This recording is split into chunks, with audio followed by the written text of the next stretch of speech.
One of the things we learned this year in economics is that with needs and wants there are a bunch of variables and aspects that you do need to think about when purchasing an item or just going with your everyday life.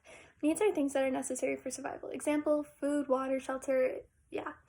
Wants are things that you would like to have in your life, but they're not essential for you to live. For instance, I need water, but I might want a Coke.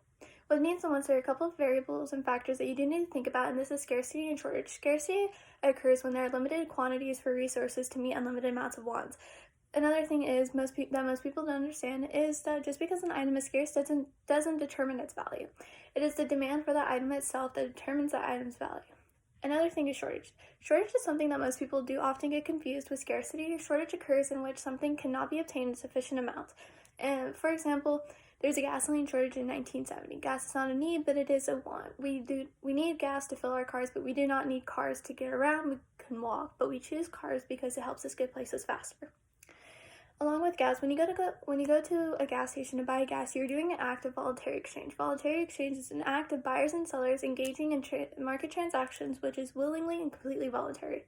Gasoline is also a capital non-durable good. A couple of other capital non-durable goods are cosmetics, foods, medication, fuel, and others.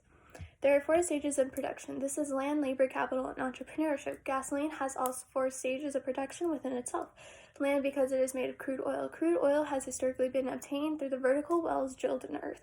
Labor, because of the countless hours and days that oil workers put into this field. A gallon of gas represents 2 to 14 days of straight human work. Capital refers to money, but money is not a factor of production because it's not directly involved with producing. And finally, entrepreneurship.